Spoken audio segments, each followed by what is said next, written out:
ಈ ಒಂದು ವಿಡಿಯೋದಲ್ಲಿ ನಾನು ನಿಮಗೆ ಯಾವ ರಾಶಿಗೆ ಯಾವ ಗ್ರಹದ ಅನುಗ್ರಹ ಇರುತ್ತೆ, ಇದರಿಂದ ಯಾವ ರೀತಿಯ ಅನುಕೂಲತೆಗಳು ಕಂಡುಬರುತ್ತೆ ಮತ್ತು ಉಳಿದ ರಾಶಿಗಳು ಈ ಯಾವ ರೀತಿಯ ಸಮಸ್ಯೆಗಳನ್ನು ಈ ದಿನ ಎದುರಿಸಬೇಕಾಗತ್ತೆ ಅನ್ನೋದನ್ನು ನಾನು ಸಂಪೂರ್ಣವಾಗಿ ತಿಳಿಸ್ಕೊಡ್ತೀನಿ. ವಿಡಿಯೋನ ಎಲ್ಲೂ ಕೂಡ ಸ್ಕಿಪ್ ಮಾಡದೆ ಪೂರ್ತಿ ನೋಡಿ, ಯಾಕಂದರೆ ಪ್ರತಿಯೊಬ್ಬ ವ್ಯಕ್ತಿಯ ಜೀವನದಲ್ಲಿಯೂ ಕೂಡ ಜ್ಯೋತಿಷ್ಯ ಮತ್ತು ಗ್ರಹಗತಿಗಳು ರಾಶಿಗಳು ತನ್ನದೇ ಆದ ಪ್ರಭಾವವನ್ನು ಬೀರುತ್ತೆ.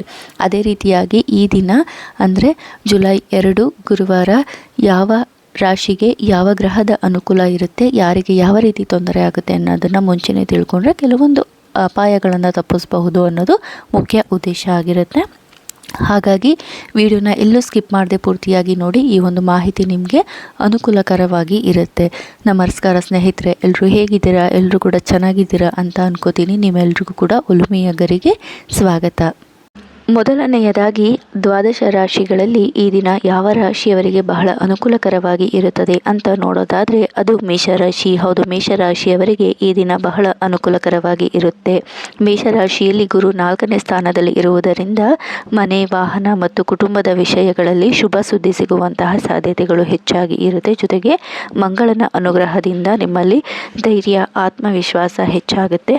ಉದ್ಯೋಗದಲ್ಲಿ ಮೇಲಧಿಕಾರಿಗಳ ಮೆಚ್ಚುಗೆಗಳು ಸಿಗಬಹುದು. ಆಸ್ತಿ ಖರೀದಿ ಅಥವಾ ಮನೆಗೆ ಸಂಬಂಧಿಸಿದ ಕೆಲಸಗಳಲ್ಲಿ ಮುಂದುವರಿಕೆಗಳು ಕಂಡುಬರುತ್ತೆ. ವಿದ್ಯಾರ್ಥಿಗಳಿಗೆ ಉತ್ತಮ ಏಕಾಗ್ರತೆ ದೊರೆಯುತ್ತದೆ. ಹಣಕಾಸಿನ ವಿಚಾರದಲ್ಲಿಯೂ ಕೂಡ ಸುಧಾರಣೆಗಳು ಸಿಗುತ್ತೆ. ಆದರೂ ಕೂಡ ಮೇಷರಾಶಿಯವರು ಕೋಪವನ್ನು ಕಡಿಮೆ ಮಾಡಿಕೊಳ್ಬೇಕು. ಆತುರದ ನಿರ್ಧಾರಗಳನ್ನ ತೆಗೆದುಕೊಳ್ಬಾರ್ದು. ಕುಟುಂಬದಲ್ಲಿ ಹಿರಿಯರ ಮಾತನ್ನು ನಿರ್ಲಕ್ಷಿಸಬಾರ್ದು. ಅನಗತ್ಯ ಸಾಲಗಳನ್ನು ಮಾಡ್ಕೋಬೇಡಿ. ವಾಹನವನ್ನು ಅತಿ ವೇಗದಲ್ಲಿ ಚಲಾಯಿಸಬೇಡಿ. ಇನ್ನು ಈ ದಿನ ಯಾರಿಗೆ ಅದೃಷ್ಟ ಇರುತ್ತೆ ಅಂತ ನೋಡೋದಾದರೆ ಅದು ವೃಷಭ ರಾಶಿ. ಹೌದು, ವೃಷಭ ರಾಶಿಯವರಿಗೂ ಕೂಡ ಈ ದಿನ ಬಹಳ ಅನುಕೂಲಕರವಾಗಿ ಇರುತ್ತೆ. ವೃಷಭ ರಾಶಿ ಅಧಿಪತಿ ಶುಕ್ರ ಉತ್ತಮ ಸ್ಥಾನದಲ್ಲಿ ಇರುವುದರಿಂದ ಇದು ನಿಮಗೆ ಒಳ್ಳೆಯ ಸಮಯ. ಈ ಒಂದು ಸಮಯದಲ್ಲಿ ಅಂದರೆ ಈ ದಿನ ನಿಮ್ಮ ಹಣಕಾಸಿನ ಹರಿವು ಹೆಚ್ಚಾಗುತ್ತೆ. ವ್ಯಾಪಾರ ವ್ಯವಹಾರಗಳಲ್ಲಿ ಉತ್ತಮವಾದ ಲಾಭವನ್ನು ಕಾಣ್ತೀರಾ. ಕುಟುಂಬದಲ್ಲಿ ಸಂತೋಷ ಮತ್ತು ಹೊಸ ಅವಕಾಶಗಳು ದೊರೆಯುತ್ತದೆ. ಪ್ರಯಾಣದಿಂದಲೂ ಕೂಡ ಲಾಭವನ್ನು ಪಡಿತೀರಾ. ಆದರೆ ಕೆಲವೊಂದನ್ನು ನೀವು ತಪ್ಪಿಸಬೇಕು. ಅತಿಯಾಗಿ ಐಷಾರಾಮಿ ಖರ್ಚುಗಳನ್ನು ಮಾಡಬೇಡಿ. ಯಾವುದೇ ರೀತಿಯ ದಾಖಲೆಗಳನ್ನು ಓದದೆ ಸಹಿಯನ್ನು ಮಾಡಬೇಡಿ. ಇತರರ ಮೇಲೆ ಅತಿಯಾದ ನಂಬಿಕೆಯನ್ನು ಇಡಬೇಡಿ. ಭಾವನಾತ್ಮಕವಾಗಿ ಹಣದ ನಿರ್ಧಾರಗಳನ್ನು ತಗೋಬೇಡಿ. ಅಂದರೆ ಹಣಕಾಸಿನ ವ್ಯವಹಾರನೇ ಬೇರೆ, ಸಂಬಂಧಗಳೇ ಬೇರೆ. ಹಾಗಾಗಿ ಭಾವನೆಗಳಿಗೆ ಒಳಪಟ್ಟು ಹಣಕಾಸಿನ ನಿರ್ಧಾರಗಳನ್ನು ತೆಗೆದುಕೊಂಡ್ರೆ ಇದರಿಂದ ನಷ್ಟ ಅನುಭವಿಸಬೇಕಾಗತ್ತೆ. ಇದನ್ನು ಹೊರತುಪಡಿಸಿ ಈ ದಿನ ನಿಮಗೆ ಅತ್ಯಂತ ಉತ್ತಮವಾಗಿ ಇರುತ್ತೆ. ನಂತರ ಈ ಒಂದು ದಿನ ಕಟಕ ರಾಶಿಯವರಿಗೂ ಕೂಡ ಬಹಳ ಅನುಕೂಲಕರವಾಗಿ ಇರುತ್ತೆ. ಹೌದು, ಕಟಕ ರಾಶಿಯಲ್ಲಿ ಗುರು ಲಗ್ನದಲ್ಲಿ ಇರುವುದರಿಂದ ಆತ್ಮವಿಶ್ವಾಸ ಅನ್ನೋದು ಹೆಚ್ಚಾಗುತ್ತೆ. ಈ ದಿನ ನಿಮ್ಮ ಆರೋಗ್ಯದಲ್ಲಿ ಸುಧಾರಣೆಗಳು ಕಂಡುಬರುತ್ತೆ. ಗೌರವಗಳು ಲಭಿಸುತ್ತೆ. ಹಣಕಾಸಿನ ವಿಚಾರದಲ್ಲಿ ಈ ದಿನ ನಿಮಗೆ ಪ್ರಗತಿಪರವಾದಂತಹ ಬೆಳವಣಿಗೆಗಳು ಕಂಡುಬರುತ್ತೆ. ಇನ್ನು ಉದ್ಯೋಗದಲ್ಲಿಯೂ ಕೂಡ ಹೊಸ ಅವಕಾಶಗಳು ಸಿಗುತ್ತೆ. ಉದ್ಯೋಗ ಅವಕಾಶಗಳು ಸಿಗುತ್ತೆ. ನಿಮ್ಮ ಉದ್ಯೋಗದಲ್ಲಿ ಬಡ್ತಿಗಳು ಸಿಗುವಂತಹ ಸಾಧ್ಯತೆಗಳು ಕೂಡ ಈ ದಿನ ಕಂಡುಬರುತ್ತೆ. ಆದರೆ ಈ ದಿನ ನೀವು ಅಹಂಕಾರದಿಂದ ಮಾತನಾಡಬೇಡಿ. ಆತುರದಲ್ಲಿ ಉದ್ಯೋಗವನ್ನು ಬದಲಾಯಿಸುವಂತಹ ನಿರ್ಧಾರಗಳನ್ನ ತಗೋಬಾರ್ದು. ದೊಡ್ಡ ಮಟ್ಟದ ಹಣಕಾಸಿನ ವ್ಯವಹಾರಗಳನ್ನು ಮಾಡಬೇಡಿ. ಯಾರಿಗೂ ಕೂಡ ಸಾಲವನ್ನು ನೀಡಬೇಡಿ. ಅಂದರೆ ಸಣ್ಣ ಪುಟ್ಟ ಸಾಲವನ್ನು ನೀಡಿ. ಅದು ಬಿಟ್ಟು ದೊಡ್ಡ ಒಂದು ಮೊತ್ತದಲ್ಲಿ ನೀವು ಸಾಲದ ವ್ಯವಹಾರ ಮಾಡ್ತೀನಿ ಅಂದರೆ ಅದಕ್ಕೆ ಬೇಕಾದಂತಹ ಮುನ್ನೆಚ್ಚರಿಕೆಯನ್ನು ತಗೊಂಡು ನೀವು ಸಾಲವನ್ನು ಕೊಡಿ. ಇನ್ನು ಆರೋಗ್ಯದ ಕಡೆಯೂ ಕೂಡ ಗಮನವಿರಬೇಕು. ಸಣ್ಣ ಪುಟ್ಟಂತಹ ಆರೋಗ್ಯ ಸಮಸ್ಯೆಗಳು ಕಾಡಬಹುದು. ಇದನ್ನು ಹೊರತುಪಡಿಸಿದರೆ ನಿಮಗೆ ಈ ದಿನ ಬಹಳ ಉತ್ತಮವಾಗಿ ಇರುತ್ತೆ. ಇನ್ನು ಈ ದಿನ ಹೆಚ್ಚು ಅನುಕೂಲಕರವಾಗಿ ಇರುವಂತಹ ರಾಶಿ ಅಂದರೆ ಅದು ಕನ್ಯಾ ರಾಶಿ. ಹೌದು, ಕನ್ಯಾ ರಾಶಿಯ ವ್ಯಕ್ತಿಗಳಿಗೂ ಕೂಡ ಈ ದಿನ ಬಹಳ ಅನುಕೂಲಕರವಾಗಿ ಇರುತ್ತೆ. ಯಾಕೆಂದರೆ ಕನ್ಯಾ ರಾಶಿಯಲ್ಲಿ ಗುರು ಲಾಭ ಸ್ಥಾನವನ್ನು ಬಲಪಡಿಸ್ತಾನೆ. ಇದರಿಂದ ನಿಮ್ಮ ಆದಾಯದಲ್ಲಿ ಹೆಚ್ಚಾಗುವಂತಹ ಸಾಧ್ಯತೆಗಳು ಇದೆ. ಜೊತೆಗೆ ಹಳೆಯ ಸಮಸ್ಯೆಗಳಿಗೆ ಈ ದಿನ ಪರಿಹಾರಗಳು ಸಿಗುವಂತಹ ಸೂಚನೆಗಳು ಇರುತ್ತೆ. ಸ್ನೇಹಿತರ ಸಹಕಾರ ಸಿಗುತ್ತೆ. ಹೊಸ ಹೂಡಿಕೆಗಳಿಂದ ಉತ್ತಮವಾದಂತಹ ಫಲವನ್ನು ಪಡಿತೀರಾ. ಈ ದಿನ ನೀವು ಸಾಧ್ಯವಾದಷ್ಟು ಅತಿಯಾಗಿ ಯೋಚಿಸೋದನ್ನು ತಪ್ಪಿಸಿ. ಜೊತೆಗೆ ಅವಕಾಶಗಳನ್ನು ಕಳ್ಕೊಬೇಡಿ. ಸ್ನೇಹಿತರೊಂದಿಗೆ ಅನಗತ್ಯವಾದಂತಹ ವಾದಗಳನ್ನು ಮಾಡಬೇಡಿ. ಕೆಲಸವನ್ನು ಮುಂದೂಡಬೇಡಿ. ಈಗ ಮಾಡುವಂತಹ ಕೆಲಸವನ್ನು ಈಗಲೇ ಮಾಡೋದ್ರಿಂದ ಉತ್ತಮವಾದ ಯಶಸ್ಸು ಮತ್ತು ಲಾಭ ಸಿಗುತ್ತೆ. ಆರೋಗ್ಯದ ಬಗ್ಗೆ ನಿರ್ಲಕ್ಷ್ಯ ಮಾಡ್ಕೋಬೇಡಿ. ಇಷ್ಟು ಕೂಡ ಈ ದಿನ ಅನುಕೂಲಕರವಾಗಿ ಇರುವಂತಹ ರಾಶಿಗಳು.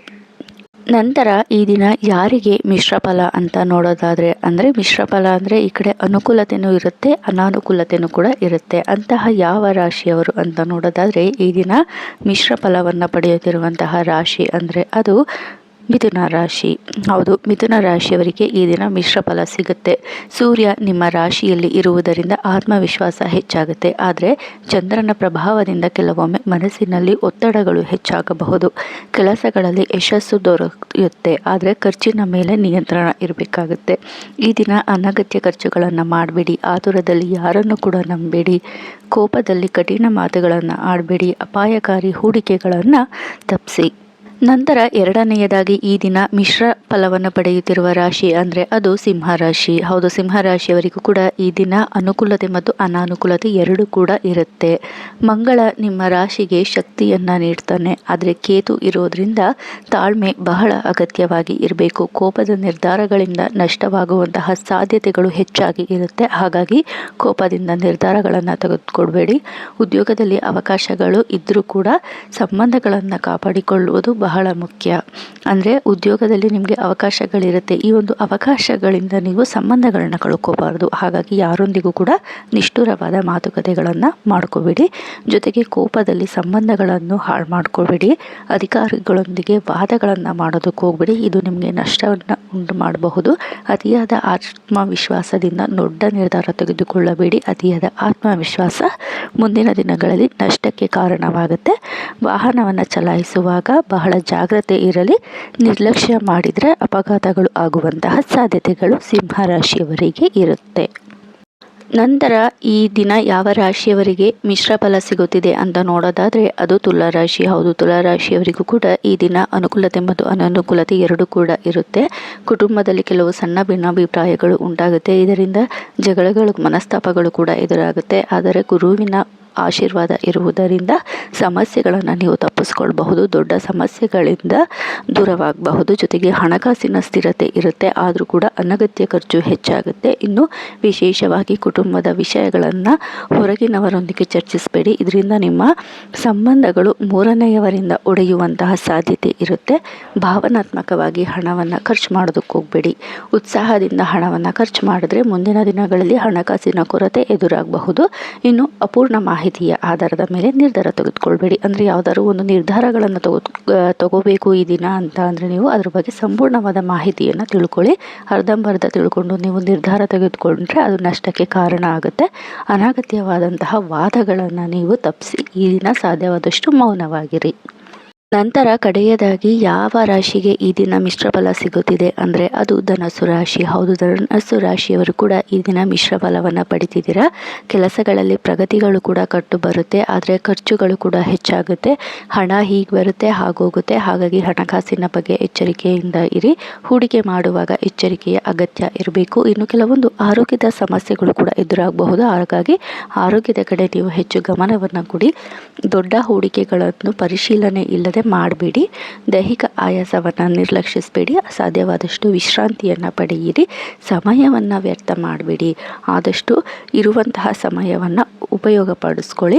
ಕುಟುಂಬದವರೊಂದಿಗೆ ನೀಡಿದ ಮಾತುಗಳನ್ನು ಮರಿಬೇಡಿ. ಅಂದರೆ ಕುಟುಂಬದಲ್ಲಿ ಏನಾದರೂ ನೀವು ಈ ದಿನ ಒಂದು ಕಮಿಟ್ಮೆಂಟ್ಗಳನ್ನ ಮಾಡ್ಕೊಂಡಿದ್ರೆ, ಎಲ್ಲರೂ ಹೊರಗಡೆ ಕರ್ಕೊಂಡು ಹೋಗ್ತೀನಿ ಅಥವಾ ಒಂದು ಕುಟುಂಬಕ್ಕೆ ಸಂಬಂಧಿಸಿದಂತೆ ಏನಾದರೂ ಒಂದು ಕೆಲಸಗಳನ್ನು ಒಪ್ಕೊಂಡಿದ್ರೆ ಅದನ್ನು ತಪ್ಪಿಸ್ಕೊಳ್ಳೋದಕ್ಕೆ ಹೋಗಬೇಡಿ.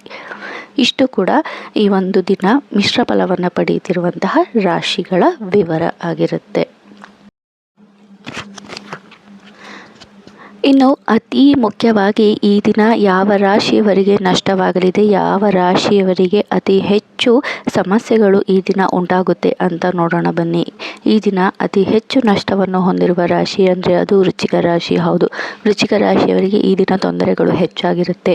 ಚಂದ್ರ ಮತ್ತು ಶನಿಯ ಪ್ರಭಾವದಿಂದ ಮಾನಸಿಕ ಒತ್ತಡಗಳು ಹೆಚ್ಚಾಗುತ್ತೆ. ಹಣದ ವ್ಯವಹಾರದಲ್ಲಿ ಜಾಗ್ರತೆಯಿಂದ ಇರಬೇಕಾಗುತ್ತೆ.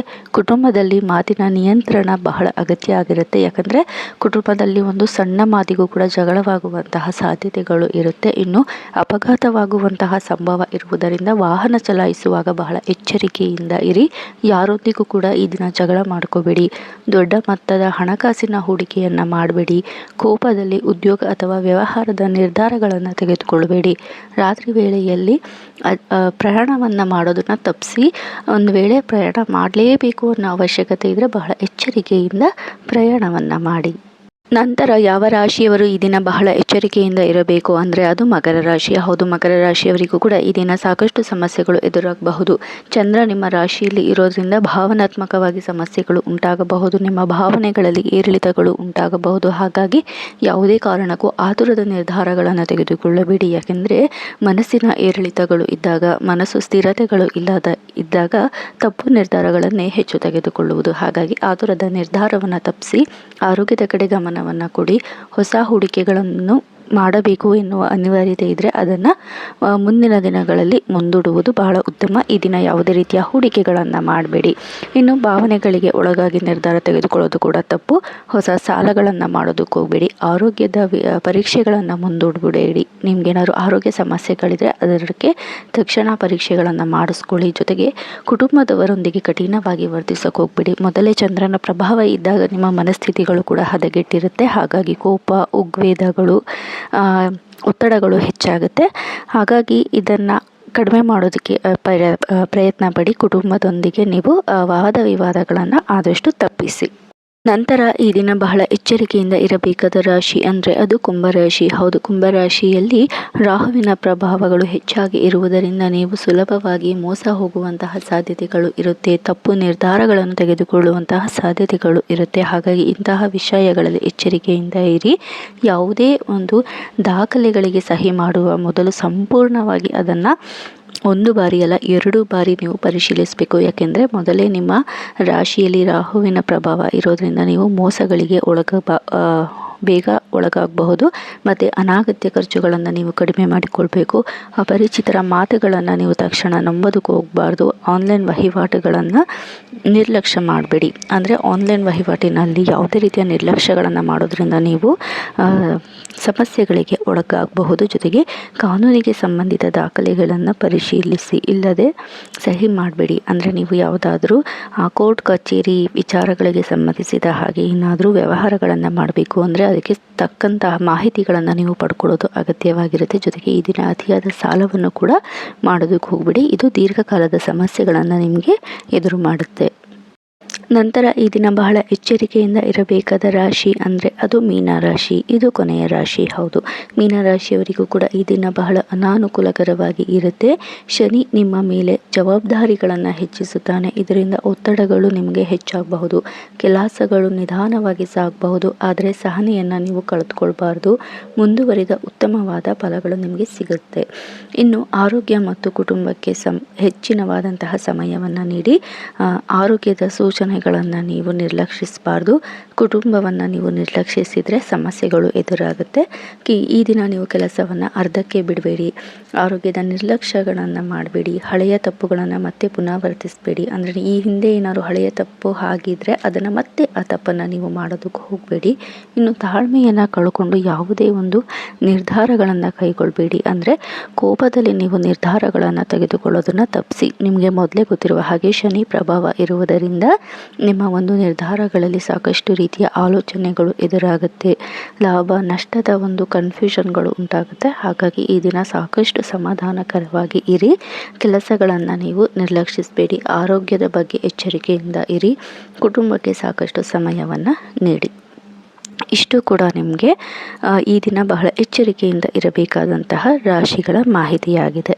ಒಟ್ಟಾರೆಯಾಗಿ ನೋಡಬೇಕು ಅಂತ ಅಂದರೆ ಈ ದಿನ ಮಿಥುನ ರಾಶಿ, ಸಿಂಹ ರಾಶಿ, ತುಲಾ ರಾಶಿ ಮತ್ತು ಧನಸ್ಸು ರಾಶಿಯವರಿಗೆ ಮಿಶ್ರ ಫಲಗಳು ದೊರೆಯುತ್ತೆ. ತಾಳ್ಮೆ ಮತ್ತು ಸರಿಯಾದ ನಿರ್ಧಾರಗಳಿಂದ ಯಶಸ್ಸುಗಳು ಸಿಗುತ್ತೆ. ಇನ್ನು ಮೇಷ ರಾಶಿ, ವೃಷಭ ರಾಶಿ, ಕರ್ಕಾಟಕ ರಾಶಿ ಮತ್ತು ಕನ್ಯಾ ರಾಶಿಯವರಿಗೆ ಈ ದಿನ ಬಹಳ ಅನುಕೂಲಕರವಾಗಿ ಇರುತ್ತದೆ. ಅದೃಷ್ಟದ ಬೆಂಬಲ ಸಿಗುತ್ತೆ. ಅತಿ ಮುಖ್ಯವಾಗಿ ಈ ದಿನ ವೃಶ್ಚಿಕ ರಾಶಿ, ಮಕರ ರಾಶಿ, ಕುಂಭ ರಾಶಿ ಮತ್ತು ಮೀನ ರಾಶಿಯವರಿಗೆ ಸಮಸ್ಯೆಗಳು ಎದುರಾಗುತ್ತೆ. ಹಣಕಾಸು, ಆರೋಗ್ಯ, ಕುಟುಂಬ ಮತ್ತು ನಿರ್ಧಾರಗಳ ವಿಚಾರಗಳಲ್ಲಿ ಬಹಳ ಎಚ್ಚರಿಕೆಯಿಂದ ಇರಬೇಕು. ಅನೇಕ ಸಮಸ್ಯೆಗಳು ಎದುರಾಗಬಹುದು. ಈ ಒಂದು ವಿಚಾರಗಳಲ್ಲಿ ಜಾಗೃತೆಯಿಂದ ಇದ್ದರೆ ಅದನ್ನು ತಪ್ಪಿಸ್ಕೊಳ್ಬಹುದು. ಈ ಒಂದು ಮಾಹಿತಿ ನಿಮ್ಮೆಲ್ಲರಿಗೂ ಕೂಡ ಇಷ್ಟ ಆಗಿದೆ ಅಂತ ಅನ್ಕೋತೀನಿ. ದಯವಿಟ್ಟು ನನ್ನ ಚಾನಲ್ನ ಸಬ್ಸ್ಕ್ರೈಬ್ ಮಾಡ್ಕೊಳ್ಳಿ. ಇನ್ನೂ ಹೆಚ್ಚು ಮಾಹಿತಿಗಳನ್ನು ಬಹಳ ಸರಳವಾಗಿ ನಿಮಗೆ ಕಡಿಮೆ ಸಮಯದಲ್ಲಿ ತಿಳಿಸ್ಕೊಡೋದಕ್ಕೆ ಪ್ರಯತ್ನ ಪಡ್ತೇನೆ.